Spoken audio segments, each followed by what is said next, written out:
কাশ্মীর এক স্বর্গীয় ভূখণ্ড। ভারত ও পাকিস্তানের মধ্যে বারবার সংঘর্ষের মূল কেন্দ্রবিন্দু হয়ে উঠেছে এই অঞ্চল। আজ আমরা জানব কাশ্মীর নিয়ে দ্বন্দ্বের ইতিহাস, যুদ্ধ এবং বর্তমান পরিস্থিতি নিয়ে। 1947 সালের ভারত বিভাজনের সময় ব্রিটিশরা দেশকে দুই ভাগে বিভক্ত করে, ভারত ও পাকিস্তান। তখন প্রায় 565টি রাজ্য স্বাধীন ছিল নিজেদের ভাগ্য নির্ধারণে। কাশ্মীর ছিল একটি মুসলিম প্রধান রাজ্য, যার শাসক ছিলেন হিন্দু রাজা হরি সিং। তিনি কিছুটা দ্বিধায় ছিলেন, ভারত না পাকিস্তান। শেষ পর্যন্ত 1947 সালের অক্টোবর মাসে ভারত মুক্তির জন্য ইনস্ট্রুমেন্ট অফ অ্যাকশনে সই করেন। আর তখন থেকে শুরু হয় ভারত পাকিস্তানের প্রথম যুদ্ধ। 1947 থেকে 1948 সালের যুদ্ধের পর জাতিসংঘ হস্তক্ষেপ করে এবং যুদ্ধবিরতি চুক্তি হয়। এই চুক্তির মাধ্যমে কাশ্মীর বিভক্ত হয়। 60% এলাকা ভারতের অধীনে, যাকে আমরা বলি জম্মু ও কাশ্মীর, আর 40% পাকিস্তানের অধীনে, যাকে পাকিস্তান বলে আজাদ কাশ্মীর ও গিলগিট বালতিস্তান।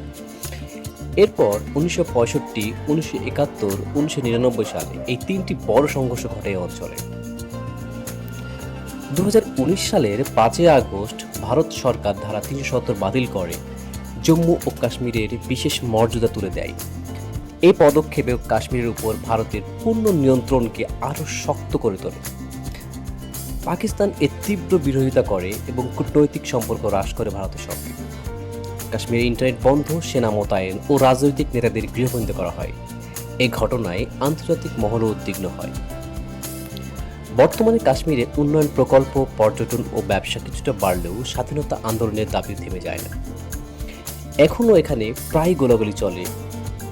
কাশ্মীর ইস্যু এখন শুধু রাজনৈতিক নয়, মানবাধিকারের বিষয় হয়ে দাঁড়িয়েছে। তবে মানুষ আশা করে শান্তি ফিরবে, কাশ্মীর আবার সেই শহর হয়ে উঠবে। কাশ্মীর শুধু একটি ভৌগোলিক সংকট নয়, এটি আবেগ, সংস্কৃতি, ইতিহাস ও রাজনীতির সম্মিলন। আপনারা কি মনে করেন কাশ্মীর সমস্যার কোনো শান্তিপূর্ণ সমাধান সম্ভব? কমেন্টে জানাতে ভুলবেন না। আর এই ভিডিওটি ভালো লাগলে লাইক দিন, শেয়ার করুন এবং আমাদের চ্যানেলকে সাবস্ক্রাইব করতে ভুলবেন না। আল্লাহ হাফেজ।